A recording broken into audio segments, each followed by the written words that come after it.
આજે આપણે દાળ બાટી બનાવીશું. એના માટે મેં મિક્સ 1 વાટકી ભરીને દાળ લીધી છે. બધી દાળો મિક્સ લીધી છે જો આ રીતના.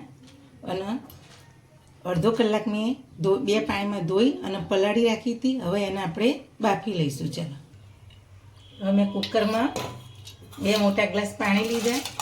એની અંદર આપણે બધી દાળ નાખી દઈશું.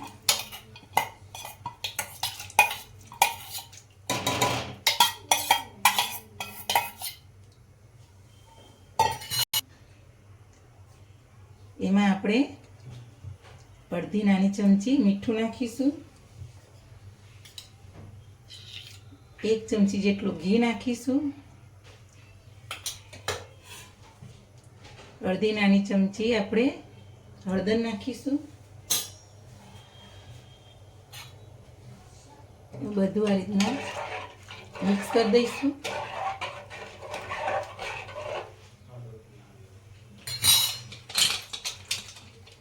કુકરનું ઢાંકણું બંધ કરી અને આપણે 4 વિસલ મારીશું. દાળનો વિસલ વાગે ત્યાં સુધી આપણે બાટીનો લોટ બાંધી દઈશું.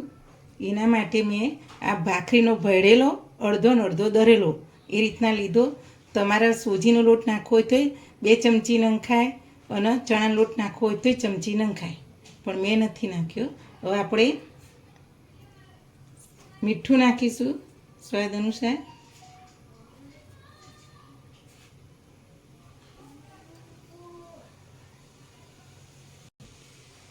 એક નાની ચમચી અજમો લીધો. એના આ રીતના હાથથી મસીને આપણે નાખીશું કે આપણે બાટીની અંદર આપણે અજમો નાખીએ તો પચવામાં સહેલાથી પચે. હવે આપણે આ સોડા લીધા છે મીઠા, એને બહુ નથી નાખવાના. આ રીતના 3 ચપટી ભરીને આપણે નાખીશું.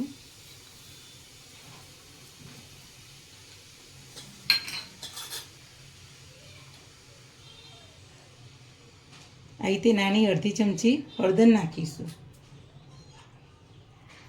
અને 3 ચમચી જેટલું આપણે મોવણ નાખીશું ઘી મોવણ માટે. હવે આ રીતના મિક્સ કરી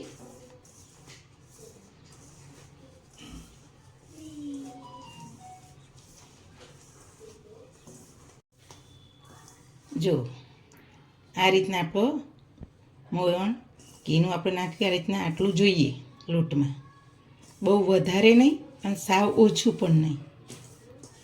હવે આપણે મેં આ 9 શેકું ગરમ પાણી કરેલું છે, એનાથી આપણે હવે લોટ બાંધીશું.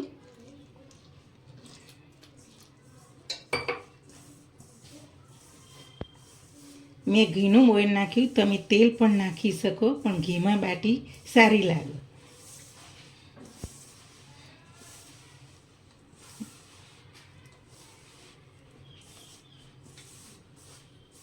બાટીનો લોટ આપણો ભાખરીનો લોટ જો કાઠો જ બાંધવાનો.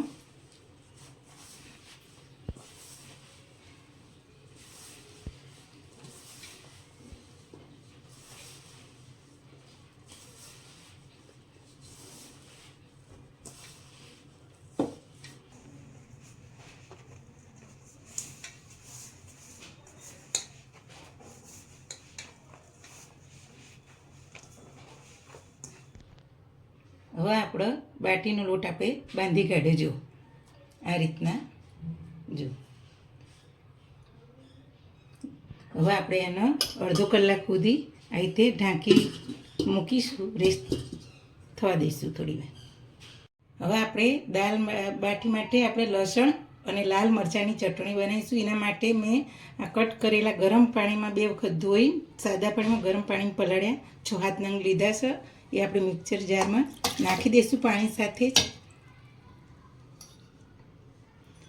લસણની પેસ્ટ આપણે કરીને મૂકી છે એ પણ નાખી દઈશું કે સહેલાઈથી ચટણી જલ્દી વટે જાય. આપણે જીરાનો શેકેલા જીરાનો પાવડર 1 ચમચી નાખીશું અને ચપટી મીઠું નાખીશું. હવે એને આપણે પીસી લઈશું. હવે એની અંદર આપણે જો પીસાઈ ગયું આ રીતના. હવે અડધી ચમચી આપણે કાશ્મીરી મરચું નાખીશું. હવે ફરી આપણે પીસી લઈશું. જો આપણે ચટણી તૈયાર થઈ ગઈ. પછી એને વઘારીશું. પહેલાં આપણે તપેલીમાં કાઢી લઈશું આ રીતના.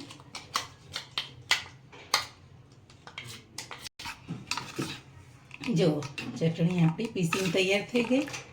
હવે આપણે દાળ બનાવીશું ત્યાં ઘડી, પછી આની વઘાર પછી પાછળથી કરીશું. પહેલાં દાળનો વઘાર આપણે કરી દઈએ. ચાલો, હવે દાળ આપણી જો બફાઈ જાય, કુકર ઠંડુ થઈ ગયું થોડું. હવે આપણે વઘાર મૂકીશું. ચાલો,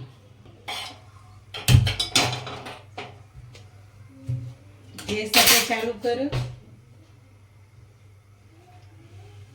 એની અંદર આપણે 2 મોટી ચમચી વઘાર માટે ઘી લઈશું અને 1 મોટી ચમચી તેલ થોડું રેડીશું.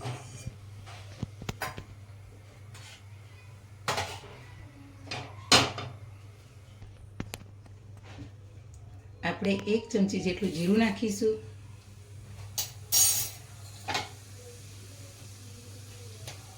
આપણે 3 કળી જેટલું કટ કરેલું લસણ નાખીશું.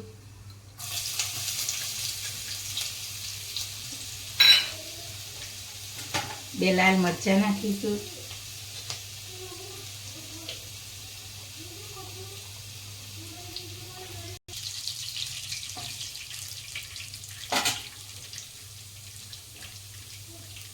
આપણે ચપટી હિંગ નાખીશું.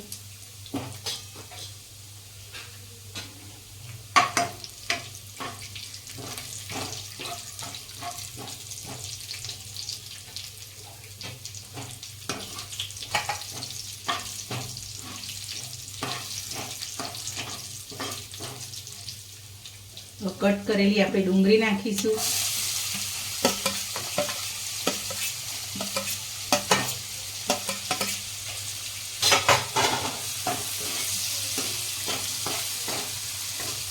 આપણે ડુંગળીને 1 મિનિટ સુધી આવી રીતે સાંતળશું.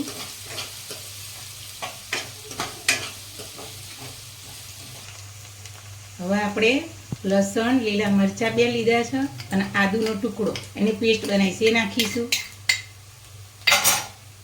એને પણ આપણે 1 મિનિટ સુધી સાતળવા દઈશું અંદર.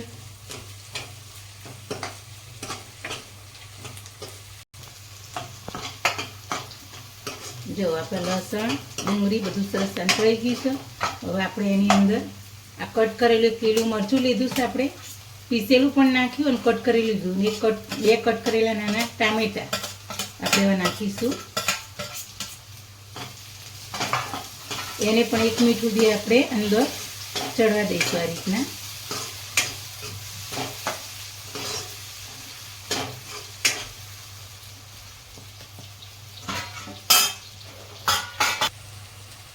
અડધી ચમચી આપણે હવે હળદર નાખીશું.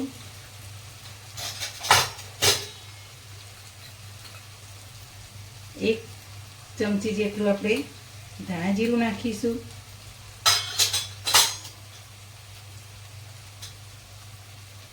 1 નાની ચમચી આપણે લાલ મરચું નાખીશું.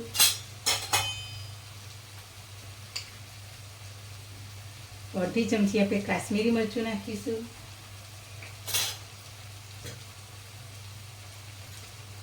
હવે આપણે બધું મિક્સ કરી દઈશું.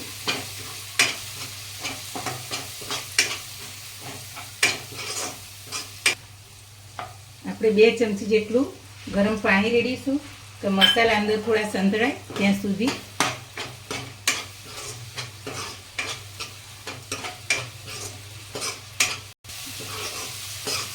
હવે આપણા મસાલા સરસ સંતળાઈ ગયા. હવે આની અંદર આપણે જો તેલ છૂટું પડી ગયું, ઘી પણ છૂટું સરસ પડી ગયું. હવે આપણે આ બાફેલી દાળ છે એને પાણી સાથે જ આપણે હવે અંદર નાખી દેવાની છે.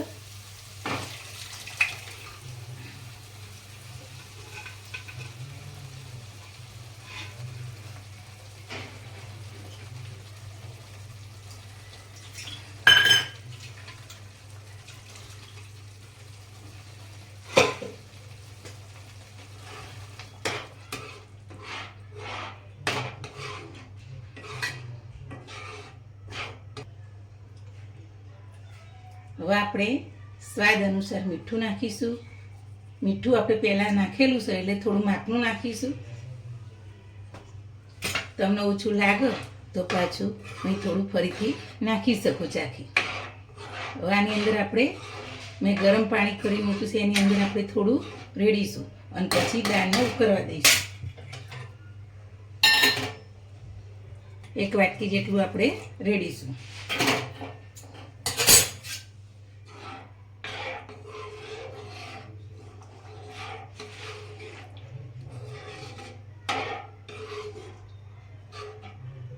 આપણે 5 મિનિટ સુધી આ રીતના દાળના અંદર ધીમા તાપે ઉકળવા દઈશું એટલે બધા મસાલા ને બધું દાળમાં સરસ ભરી જાય. જો દાળ સરસ આપણી તૈયાર થઈ.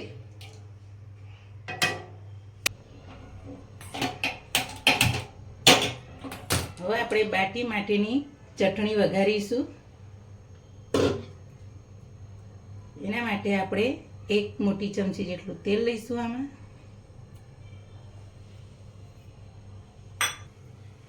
હવે આપણું તેલ ગરમ થઈ ગયું. એમાં ચપટી હિંગ નાખીશું. પછી ગેસ ધીમો કરીને અને આ રીતના આપણે ચટણી નાખીશું.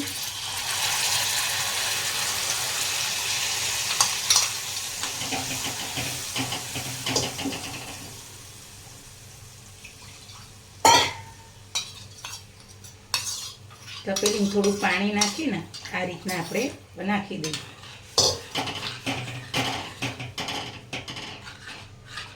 ધીમા તાપે આપણે એને ઉકળવા દઈશું. ચટણીના લસણની અંદરથી આપણે થોડી કચાશ એ થઈ જાય, શેકાઈ જાય ત્યાં સુધી લસણ અંદર આપણે ચપટી જ મીઠું નાખીશું.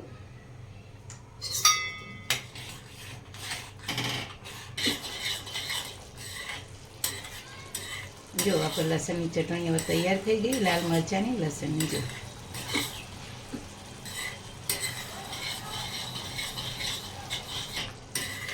હવે આપણે ગેસ બંધ કરી દઈશું. ચટણી તૈયાર થઈ ગઈ છે. હવે આપણી દાળ જોઈ લઈશું. જો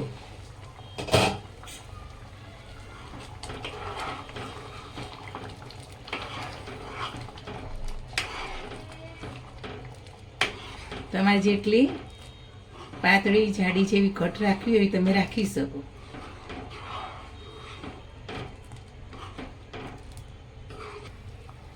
હવે આપણે આ રીતે ચપટી જ ગરમ મસાલો લેવાનો છે. વધારે નહીં નાખવાનો કે આપણે બધું લસણ બધું વધારે નાખ્યું છે એટલે.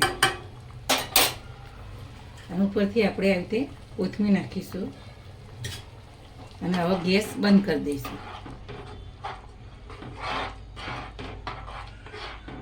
હવે જો આપણો લોટ આ રીતના અડધો કલાક થઈ ગયો.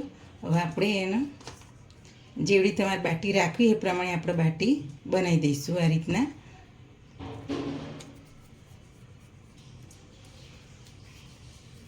પહેલાં બાટીને આપણે આ રીતના ગુલ્લા જેવું કરીશું. જો પછી આ રીતના બાટીને આપણે દબાવતા જઈશું. જો આવી બાટી સરસ આપણે ગોળ કરી દેવાની અને પછી ઉપરથી આ રીતના ચપ્પાની મદદથી આ રીતના ચોકડી પાડી દેવાની સરસ. જો આ રીતના બધી બાટીને આપણે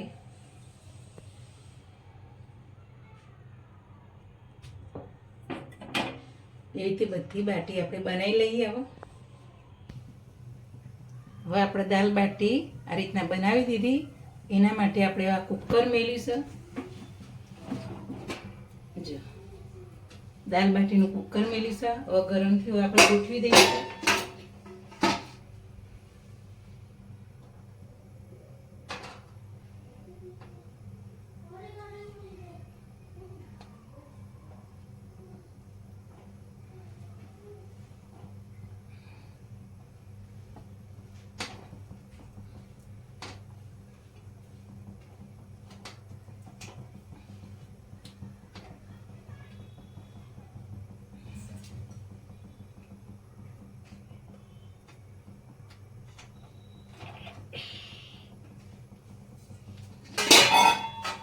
હવે આપણે દાલ બાટી મૂકી દીધી. હવે આ રીતના આપણે કુકરમાં બંધ કરી દઈશું. પછી વચ્ચે વચ્ચે આપણે ફેરવશું એમ. હવે આપણે આ રીતના બાટીને ફેરવી દઈશું. જો ફેરવતું રહેવાનું એટલે એક બાજુ દાજી ના જાય.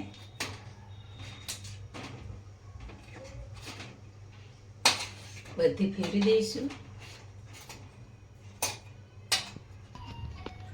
હવે આપણી દાલ બાટી જોઈ લઈએ. આપણે ગેસ બંધ કરી દીધો. જો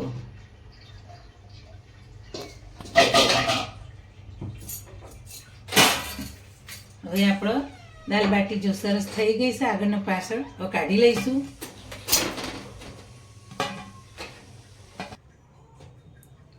આપણી દાલ બાટી તૈયાર થઈ ગઈ. સરસ રાજસ્થાની ફેમસ એવી દાળ બાટી આપણી તૈયાર થઈ ગઈ. આખી ડીશ જુઓ. દાળ બાટી, ડુંગળી, ગોળ, લસણની ચટણી અને આપણું ઘરનું બનાવેલું ઘી. દાલ બાટી સરસ થઈ જાય. મારી આવી અવારનવાર નવી નવી વાનગી જોવા માટે મારી ડીશને મારી ચેનલને શેર કરજો, લાઈક કરજો અને સબસ્ક્રાઈબ કરજો.